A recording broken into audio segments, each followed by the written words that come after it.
They say power reveals a person's true character, but I've learned something different. I've learned that love does. Power can be performed. Power can be rehearsed in boardrooms and polished in press releases. Power can wear a bespoke suit and never once crack a smile. But love? Love is the thing that finds you when you are not looking. It slips through every wall you built. It sits beside you quietly for years, wearing disguises so convincing you almost miss it entirely. And when you finally see it clearly, it's already changed everything. My name is Maya Mason, and I almost missed the most important thing that ever happened to me, because I was too busy believing someone else's story about who he was. This is my story. And it starts the way most impossible things do, with a complete accident. I grew up in a house where the heat sometimes went out in February, not because my parents didn't care, because they cared about everything: their church, their neighbors, the cousins who needed a place to stay, and the utility bill sometimes got shuffled to the bottom of the pile. My mother used to say, "Maya, baby, you are the sharpest mind I have ever seen. Don't you let this world convince you otherwise." I held on to those words, the way you hold on to a life jacket in deep water. I studied harder than anyone I knew. I stayed in the library when other people went to parties. I graduated top of my class from university with a dual degree in business administration and international finance.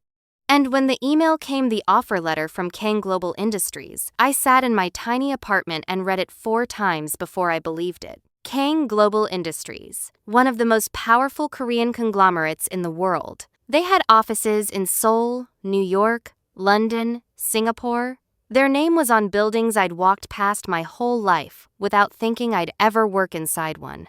I printed the offer letter. I called my mother. She cried. I cried. My neighbor knocked on the wall because we were being too loud. I didn't care. I was 22 years old and I was going to Seoul. My hands were shaking the whole flight over.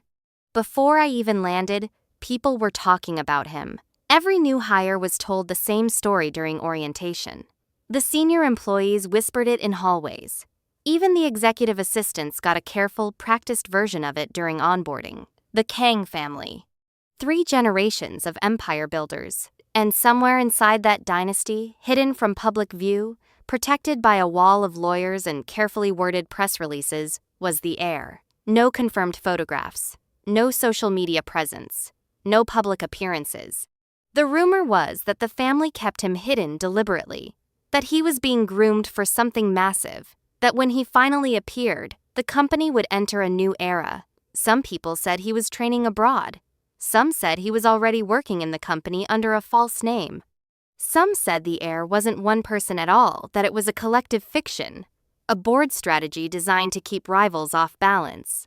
My supervisor, a sharp woman named Director Park, who wore her reading glasses on a chain and had no patience for gossip, shut down every conversation about the heir the moment it started. "You are here to work," she told me on my first day, hands folded on her desk. "Not to speculate about family mythology. Focus." I focused. I threw myself into the work with everything I had. I was the first one in every morning, and sometimes the last one out. I studied the company structure. I memorized the reporting chains. I learned enough conversational Korean to make my colleagues smile and relax around me.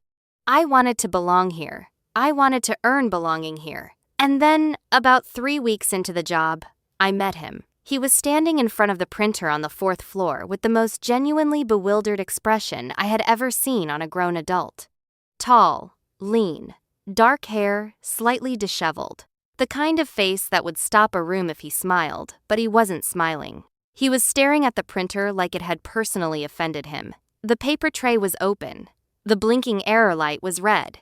"Did you try closing the tray?" I asked. He turned and looked at me, and I felt something strange happen in my chest. Not butterflies, something quieter than that. Something more like recognition. Like I had seen this face somewhere I couldn't name. "I closed it," he said, in perfect English, with a light accent. 3 times. "It keeps blinking. Did you check if there's a paper jam inside?" He blinked at me. "Inside where?" I almost laughed. I held it in. I walked over, pressed the side latch, reached into the compartment, and pulled out a single crumpled sheet that had folded itself into an origami disaster somewhere in the inner mechanism. The blinking stopped. The printer hummed back to life. He stared at the machine, then at me. "How did you know that?" he asked. "I grew up fixing things," I said simply. I gathered my own documents from the output tray, turned to leave, and heard him say quietly behind me, "Thank you. I'm Ji-hoon, Kang Ji-hoon. I just started." I looked back over my shoulder. Maya Mason. Same. That was how it began. Looking back now, I can see every detail I missed.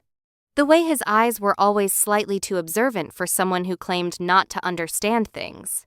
The way he asked questions that sounded naive but somehow always landed exactly on the most important information in the room. The way senior employees looked at him, sometimes just a half second too long before looking away too quickly. But at the time, I saw what I was shown. A new employee. Quiet, a little awkward, brilliant with people but seemingly hopeless with systems and office politics. He got assigned to my team within the first month, and almost immediately, the bullying started. There was a group of mid-level managers, 4 of them, always together, always loud, who had decided that Ji-hoon was an easy target. Maybe it was his quietness. Maybe it was the way he never seemed to push back when they shoved extra work onto his desk. Maybe they just had that particular cruelty that feeds on perceived weakness. I watched them pile 3 people's workloads onto his desk one Tuesday afternoon. "New kid handles the archive audit," said one of them, a man named Director Cho. Wide shoulders, small eyes, a laugh that bounced off walls. "He's got time." Ji-hoon didn't say anything. He just sat there, expression unreadable, staring at the stack of files. My stomach turned. I put down my own work and walked to his desk. "He doesn't have time," I said. "That audit is 3 departments of material. You know it takes a full team." Director Cho looked at me like I'd appeared out of nowhere. "Excuse me?" "You heard me," I said. "Divide it correctly or it doesn't get done. Those are your choices." My heart was hammering. My palms were wet, but I kept my voice level. Director Cho stared at me for a long moment. Then he laughed that wall-bouncing laugh and walked away. The files didn't move from Ji-hoon's desk, but neither did I. I stayed and helped him sort through them until 10 o'clock that night. He didn't say much at first. He just worked steadily beside me, methodical and quiet. Around 9, he looked up from a spreadsheet. "Why did you do that?" he asked. "Do what?" "Defend me. You barely know me." I thought about my answer. "I grew up watching people be treated like they didn't matter," I said. I promised myself I'd never stand by and watch it happen. He was quiet for a moment. "That's a very expensive promise to keep," he said softly. "I know," I said. "Worth it anyway." He looked at me for just a second longer than he needed to. Then he looked back at the spreadsheet. But I noticed for just a moment something shift behind his eyes. Something that didn't look helpless at all. Over the next 2 years, we became close. Not romantic, not yet. Not exactly. But the kind of close that happens when 2 people show each other their real selves in ordinary moments. He knew how I took my coffee. I knew he always worked better with music playing quietly. He covered for me once when I was late returning from a family emergency in the States. I tutored him through a presentation he claimed he couldn't prepare, though looking back, his terrible first draft was already better than most polished final versions I'd seen. There were moments. Tiny, glittering moments I filed away without understanding what I was filing. The time he brought me medicine without being asked when I was sick at my desk. The time he appeared silently beside me at a company mixer when a man wouldn't leave me alone, and said 3 quiet words in Korean that made the man turn pale and leave. I asked Ji-hoon what he'd said. He shrugged. "That you were spoken for." "I'm not spoken for," I said, annoyed. "No," he agreed. But he didn't need to know that. I stared at him. He sipped his drink, expression completely neutral. I felt the entire room shift sideways for a moment. Then I shook it off and went back to my work. That was a pattern with Ji-hoon. He would do something that left my mind completely blank and then look so utterly unbothered that I convinced myself I'd imagined it. I was good at convincing myself. until the day I couldn't anymore. It was a Thursday in late October. The leaves in Seoul had turned gold, and the city smelled like rain and street food and something electric I always associated with autumn. I was on the 32nd floor, an executive level I rarely visited, delivering a bound report to Director Park's assistant. I was early. The assistant wasn't at her desk. I sat down in the waiting area to give it 5 minutes. That was when I heard the voices. Through the glass wall of the large conference room, the one used for board meetings, I heard voices I recognized, and one I had never heard before. Ji-hoon's voice. But different. Completely different. Still his voice. Same cadence, same slight accent, but the gentleness was gone. The soft-spoken quality I associated with him had been replaced by something quiet and absolutely immovable. He was speaking Korean, measured and precise, and even without understanding every word, I understood the tone. This was a man accustomed to being obeyed. I stood slowly and looked through the glass. The room was full of executives, senior directors, people I recognized from the company's organizational chart as the highest-ranking figures in the entire Korean division. Every single one of them was watching Ji-hoon speak. Not like colleagues. Not like supervisors watching a junior employee stumble through a presentation, like they were waiting for instructions. He was standing at the head of the table. He was in a different suit, sharp, perfectly fitted, nothing like the slightly rumpled blazers he wore on our floor. His posture was different. His hands, the same hands that had once stared helplessly at a paper jam, were now resting on the table with total authority. I must have made a sound, or moved, because he looked up. Our eyes met through the glass. I cannot explain what passed between us in that moment. My mind went blank. My stomach dropped all the way to the floor. His expression did something I had never seen it do before. For 1 second, just one, it cracked open. A flash of something raw, something almost like apology. Then the door opened. A woman I didn't recognize stepped into the hallway. "Miss Mason," she said quietly, "please come with me." My hands were shaking. My legs carried me anyway. They sat me in a smaller room, brought me tea I didn't drink.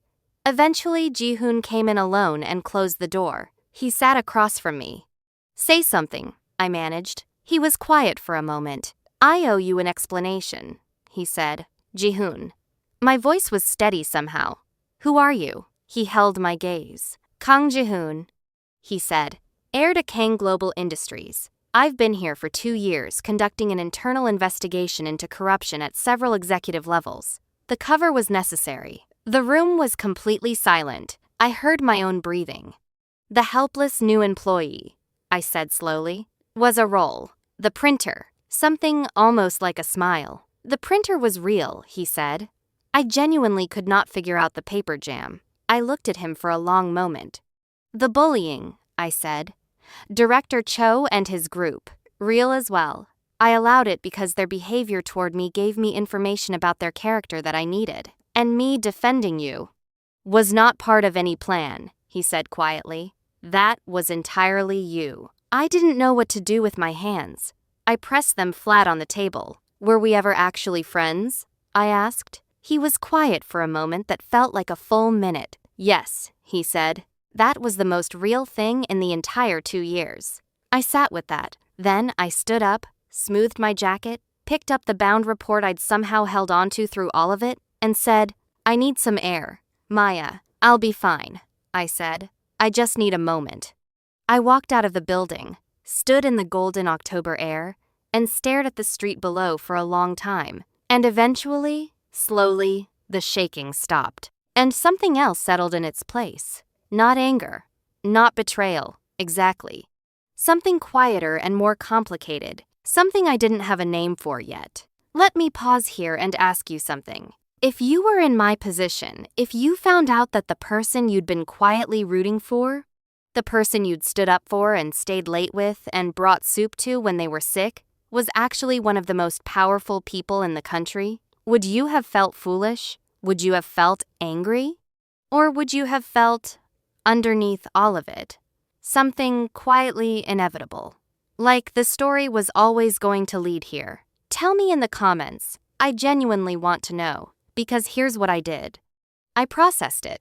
I gave myself a weekend, and then on Monday morning I went back to work. And Jihoon, the real Jihoon, no more pretending, made sure the corrupt executives were removed within the month, Director Cho included. We remained friends. Different now, the dynamic had shifted. The geography of our relationship redrawn. He was in executive spaces I wasn't invited to. I was promoted twice in the following years, but we moved in different orbits. We texted sometimes, occasionally had coffee when schedules aligned. He remembered my birthday every year, a single message. Always just, "Happy birthday, Maya. Still the bravest person I know." I kept every one of those messages. I told myself it was sentiment. 6 years passed. I was 28 years old, a senior financial strategist at Kang Global, fluent in Korean, comfortable in Seoul, in the way you can only be after years of genuinely living somewhere. And Jihoon became CEO. The announcement sent the media into a frenzy. The hidden heir was hidden no longer. Photographs circulated, the ones that had been controlled and managed for years, finally releasing into the public like water through a broken dam.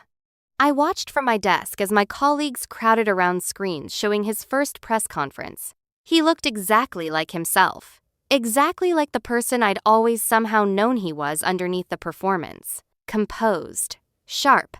Every word precise. But his eyes, when they caught the camera for a moment, still had that quiet thing in them, that particular depth. I looked away from the screen. My mind went blank. I went back to work. 2 weeks after he became CEO, I got a message. "Dinner? I need to talk to you about something. Jihoon." I stared at my phone for an embarrassing amount of time. Then I typed, "When?" He chose a restaurant in Gangnam that I'd walked past 50 times without ever going in. The kind of place with no visible signage and a door that only opened if someone inside recognized you. He was already there when I arrived, standing when I walked in a dark suit, and for just a moment, one of those moments I'd gotten better at not filing away, I forgot to breathe. "You look well," he said. "You look like a CEO." I said. The corner of his mouth moved. "Is that a compliment?" "I haven't decided." We sat. We ordered.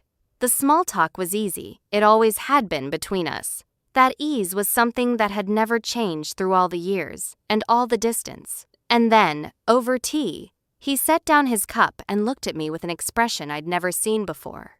"I need to ask you something," he said, "and I need you to hear the whole thing before you respond." "That's a very ominous opening," I said. "It's a strange request.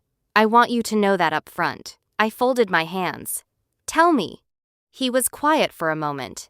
And then, "I need you to pretend to be my girlfriend." The room went completely silent. Or maybe that was just inside my head. "I'm sorry," I said.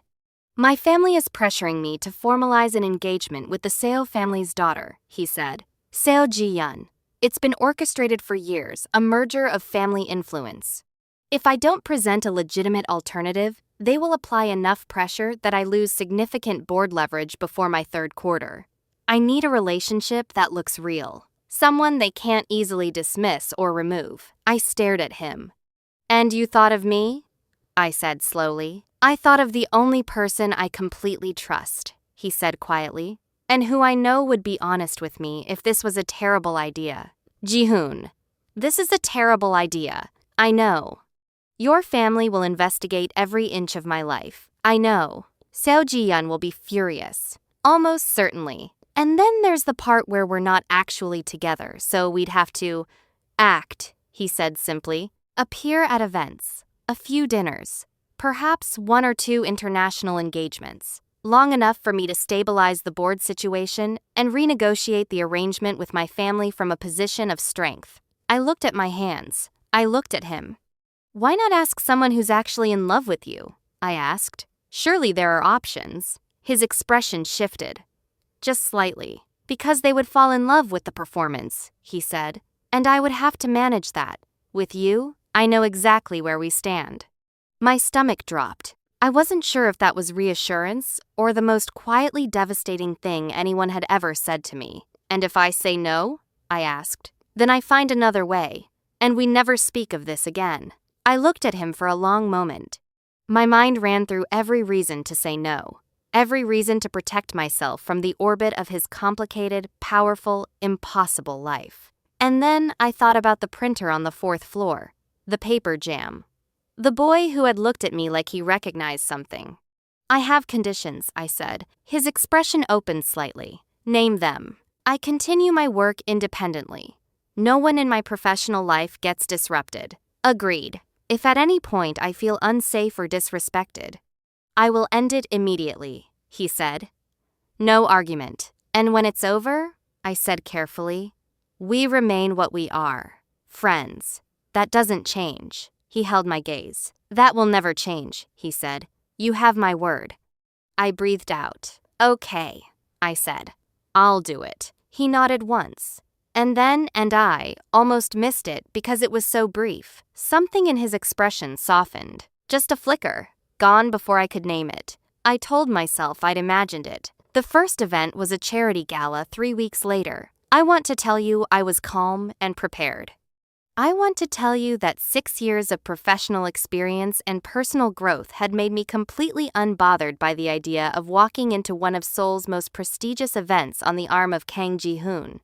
I was not calm. I was not prepared. My hands were shaking getting into the car. He was already inside when I arrived at the venue entrance. He turned when he saw me, and his expression did that particular thing. I had stopped trying to analyze that slightly too still quality, like someone who has trained themselves not to react. You look, he started. Don't, I said. I was going to say professional, he said. You were not. The corner of his mouth lifted. No, I wasn't. I felt my stomach drop. He offered his arm. I took it, and we walked in. The room was enormous. Crystal chandeliers, floor-length gowns, the kind of wealth that didn't announce itself because it didn't have to. I had been to company events before I had learned to move through these spaces without shrinking, but this was a different order of magnitude. Every set of eyes in the room found us within 30 seconds. They're staring, I said quietly, lips barely moving. They always stare, he said. Don't look back unless you want to encourage conversation. What do I do with my face? Whatever you naturally do, he said. Your face is fine. That is the most lukewarm compliment I have ever received. He turned his head slightly. Would you prefer I say what I'm actually thinking? Something in his tone made every nerve in my body go alert. No, I said firmly. Keep moving. He made a sound that might have been a laugh.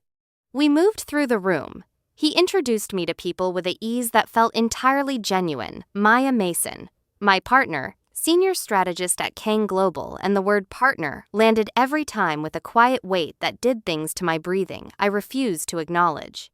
I was good at the work of it. That surprised me. Years of navigating corporate environments, of reading rooms, reading people, adjusting my register without losing myself, had prepared me more than I realized. I matched his energy. Cool when he was cool, warmer when a human moment was needed. And beside him, I felt something strange. I felt like I fit, which was exactly the kind of feeling I could not afford to have. The weeks that followed were a blur of careful proximity. A dinner with a senior board family where Ji-hoon kept his hand at the small of my back the entire evening, and I had to remind myself twice that it was performance. A business trip to Tokyo, where we had separate suites but had breakfast together every morning at a small table by a window overlooking the city, and talked for an hour each time the way we always had easy, real, forgetting for stretches of time that any of this was pretend. And then there was the drive home from a late evening event where it was raining hard and the city lights were blurring through the windows, and he was quiet for a long time, and then said, "Do you ever think about staying in Seoul permanently?" "I've been here 6 years, I said. That's not an answer. I watched the rain. I think about it differently than I used to, I said carefully. In the beginning, Seoul was a goal, a destination. Now it just feels like where I live. He said, like I'd confirmed something. Why?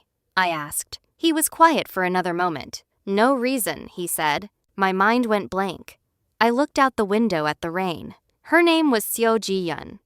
I had heard about her before I met her through Ji-hoon's brief, carefully neutral descriptions, through office whispers, through a quick search I told myself was professional research. She was beautiful in the way that seemed designed to remind other women of what they lacked. Tall, precise, carrying herself with the particular confidence of someone who had never once questioned whether they belonged in a room. Her family's name opened doors in Korea, the way weather changes landscapes not dramatically, just completely. We met at a foundation event. Ji-hoon was speaking with another executive when she appeared at my elbow. "Miss Mason," she said. Perfect English, perfectly pleasant smile. "I've heard so much about you." "Likewise," I said. She looked at me with an expression I recognized immediately. The kind of appraisal that runs from head to toe and back again, cataloging every difference between you and herself, every point where you fall short. I'd faced that look before. I knew it intimately. "It's interesting," she said lightly, "that Ji-hoon chose someone so different from his usual type." "What's his usual type?" I asked pleasantly. Her smile sharpened. "Someone who fits the world he actually lives in." I looked at her. I let a beat pass. "That's interesting," I said, "because in my experience, the world rearranges itself around people like Ji-hoon, not the other way around." Her expression flickered. "And," I said, still pleasant, "in my experience, people who define themselves by fitting into existing worlds rarely build new ones." Another beat. She smiled again, thinner this time. "You're very confident for someone in your position." "Thank you," I said warmly. "I've worked hard for it." I excused myself to find a fresh glass of water, and it was only when I turned away that I allowed myself a single, slow breath. My heart was hammering. I kept my posture perfectly straight. When I found Ji-hoon 10 minutes later, he looked at my face and said immediately, "What happened?" "Nothing I couldn't handle," I said. He looked at me for a moment. Then across the room, where So Ji-yeon was speaking with a group of older men, his expression went very still. "What did she say?" he asked. Quietly. Too quietly. "Ji-hoon, tell me what she said. It doesn't matter." "Maya." He looked back at me. His voice was level, but there was something underneath it, something cold and certain. "Tell me what she said." I studied his face. "She implied I don't belong here," I said simply. He didn't say anything for a moment. "Then, she's wrong." "I know," I said. He looked at me. "Something passed between us." "I know you know," he said.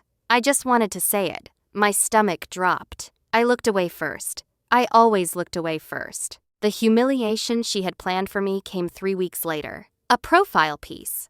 A carefully arranged article in a society publication, the kind that circulated among exactly the people who mattered most to the Kang family. I found out about it when a colleague forwarded it to me with a worried message. "Maya, this is bad. Are you okay?" The article wasn't vicious. That would have been easier to dismiss. Instead, it was that particular kind of social cruelty that poses as concern questions raised about the mysterious American companion of the Kang heir. Her background, her qualifications, the unusual speed of their relationship. It listed details about my family's financial history. It used words like unconventional and surprising choice in ways that weren't technically wrong, but were entirely designed to make me look like someone who had arrived somewhere she didn't belong. I read it twice. Then I put my phone face down on my desk and stared at the wall. My hands were steady. My stomach was not. I didn't tell Ji-hoon about the article. I didn't need to, he found out within an hour of publication. The message came that evening. "Come to my office, please." I went. He was standing at the floor-to-ceiling window when I arrived, looking at the city. He turned when I came in, and his expression was something I had never seen on him in 6 years. Not the cold, strategic stillness I'd seen in boardrooms. Not the quiet warmth he had in private moments. This was different. This was something close to anger, compressed tightly, controlled, but present. "I'm handling it," he said immediately. "I know you will," I said. I should have anticipated this vector. I underestimated her family's media reach. That was my failure, not yours. "Ji-hoon, it will be retracted and replaced within 48 hours, he said. "I've already spoken to 3 people. "I believe you," I said. "I'm not angry." He looked at me. "You should be," he said. "They targeted you because of me. because you were willing to do something generous for me. You should be absolutely furious. Being furious doesn't change the article. Maya, I've faced worse judgment than a society column, I said honestly. I grew up walking into rooms where people assumed I had nothing to offer. I built something real in spite of it, every single time. I looked at him. I will not fall apart over this. Don't worry about me. He stared at me for a long moment, and then something in his face, the compression, the controlled anger, slowly opened. I worry about you constantly, he said quietly. My mind went blank. I started. That's not what this is supposed to be. He said. I know what I told you this was. I know what I asked for. He paused. I'm telling you what it actually is. For me. The room was completely silent. I could hear my own heartbeat. Ji-hoon, I said carefully. You don't have to say anything, he said. I'm not asking for anything. I just needed you to know. Because you were sitting somewhere tonight, reading that article and thinking it didn't matter, and you matter. You have always mattered more than you let anyone tell you. He looked back out at the city. That's all, he said quietly. I stood in the middle of his office with my heart doing something I had been refusing to name for 6 years. And I stood there for a very long time. 2 weeks later, the world fell apart. Someone leaked internal financial documents that appeared to irregularities irregularities in a multi-million-dollar account, an account that had my name on the authorization chain. It wasn't true. I knew it wasn't true. The authorizations had been forged retroactively, inserted into the record by someone with high-level system access. But by the time I found out, the documents had reached 2 board members and a financial regulator contact with ties to the CO family. I was sitting in a meeting room waiting for Director Park when she walked in with 2 men I didn't recognize and an expression I had never seen on her face. Maya, she said carefully, there are some questions we need to. I know about the documents, I said. They're fraudulent. Someone has edited the authorization chain. I can prove it if I have access to the system logs. Director Park looked at the 2 men. She'll need to be escorted to compliance, one of them said. My hands were completely steady. My voice was completely steady. Inside, I was terrified, but I had not survived everything I had survived by collapsing when things got difficult. I stood up. Let's go, I said. I spent 4 hours in the compliance office, answering questions, providing context, pointing, again and again, to the inconsistencies in the timestamps. Whoever had forged the documents had been careful but not careful enough. Digital forensics leaves traces that are very hard to erase completely. I knew this. I had studied system architecture as part of my dual degree. I understood exactly where to point. But I was one person without legal authority, without immediate access to the systems, without the weight of institutional support behind me. And the 2 board members who had received the documents had already begun drafting a suspension order. Ji-hoon found out at 7 in the evening. By 7:15, the suspension order had been suspended. By 8 o'clock, he had arrived personally at the compliance office with the company's head of cybersecurity, an external forensics firm he had called from the car, and a document that outlined, in precise technical language, exactly how the authorization chain had been manipulated. I was standing in the hallway when he walked in. He looked at me. Just for a moment. Are you all right? He asked. Functioning, I said. Good. He handed documents to the cybersecurity head. Pull the system logs for the past 30 days. Full audit. Every access point. He turned to the compliance officers, and I watched his face do something I had seen only once before in that boardroom 6 years ago. That absolute stillness. That cold, quiet authority. Someone in this building used institutional access to fabricate evidence against a member of my staff, he said. His voice was very calm. I will identify that person tonight. I will remove them from this company before morning. And I want it understood this is not a negotiation and it is not a discussion. Not a single person in the room spoke. I stood against the wall with my arms folded, watching him, and felt something I had been running from for 6 years break open inside me. I was completely, irreversibly, undeniably in love with this man. I had probably been in love with him since the printer on the 4th floor. I had just been very, very good at pretending otherwise. It was after midnight when everything was finally settled. The forensic team had identified 3 access points. Cross-referenced with security logs, they narrowed it to one person, a senior financial executive named Director Beck, one of the men who had been in quiet alliance with the Seo family's business interests for years. He was escorted out of the building at 12:45 a.m. I was in Ji-hoon's office. I had stopped pretending I wasn't exhausted. I was sitting on the couch with my heels off and my jacket folded over the armrest, staring at nothing. He sat beside me. Not close, just beside. For a while, neither of us said anything. "You knew I'd be okay," I said finally. "I didn't know anything," he said. "I was driving faster than I should have been." I looked at him. "I want to tell you something," he said quietly. "And this time I am asking for something." My heart beat very loudly. "Okay," I said. He turned to face me. "I asked you to pretend to be my girlfriend," he said, "and I told myself it was strategic, and parts of it were. But the reason I called you, the reason it was you and not someone else, was not strategy." He paused. "It was because I wanted a reason to be near you again. A reason that felt legitimate. A reason you couldn't turn down the way you've been quietly turning down every signal I've sent for 6 years." I opened my mouth. "I've been in love with you since you pulled a paper jam out of a printer and looked at me like I was slightly pathetic," he said. "I've been in love with you every time you defended someone who couldn't defend themselves.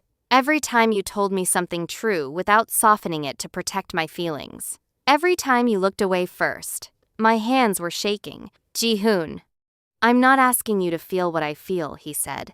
"I'm not asking for anything you're not willing to give. He paused. "I needed you to know that none of this was fake, not a single moment of it. For me." The room was completely quiet. I looked at him. I thought about the printer and the paper jam and the October air and 6 years of text messages and the way he'd said "I worry about you" constantly, like it cost him something to admit it. "You know," I said finally, "for someone who spent 2 years pretending to be bad at things, you are remarkably bad at telling someone you like them in a timely fashion." Something broke in his expression.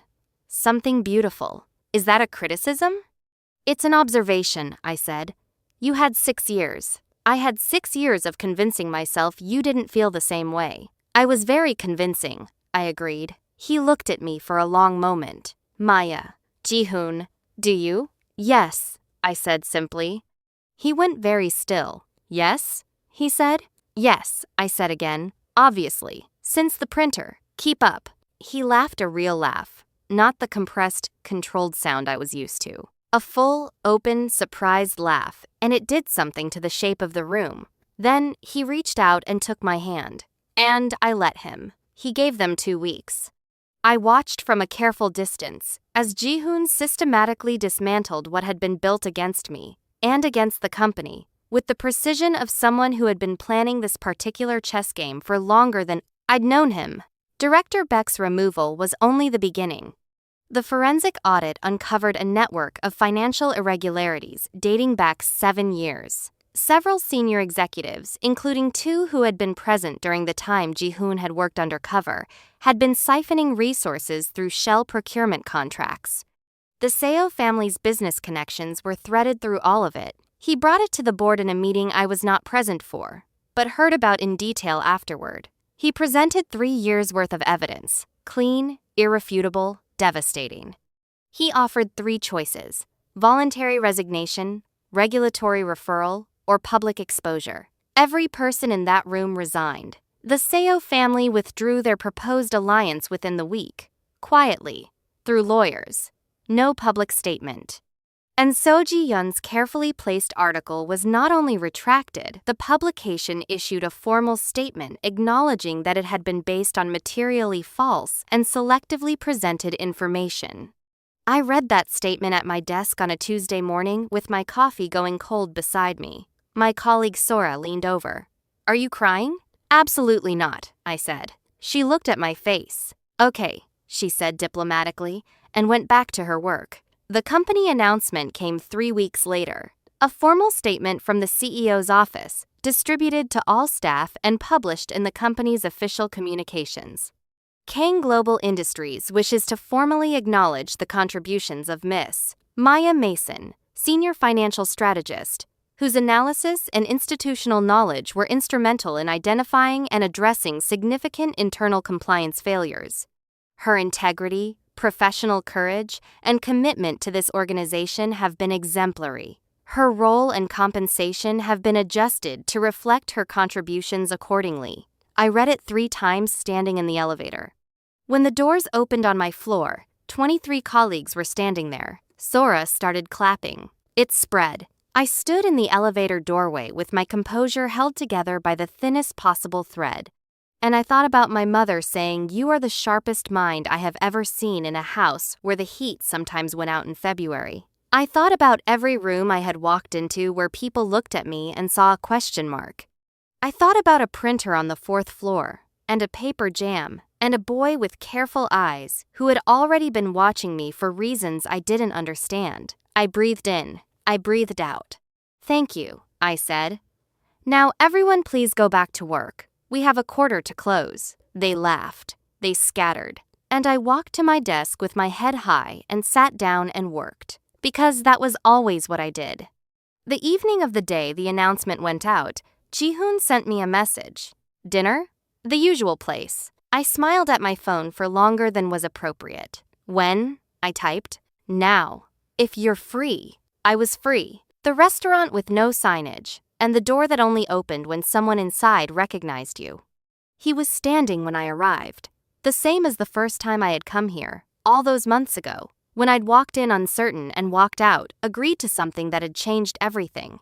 "You didn't have to do the announcement," I said, sitting down. "I wanted to. People will talk." "People always talk," he said. "Let them talk about something true for once." I looked at him across the table. 6 years ago, I had looked at him through a glass wall and felt the ground shift. Now I looked at him across a small table with candlelight and the remains of autumn in the air outside, and felt something settle, something that had been in motion for a very long time finally finding its place. "I've been thinking," I said. "Dangerous," he said. "Quiet. I'm being sincere." I paused.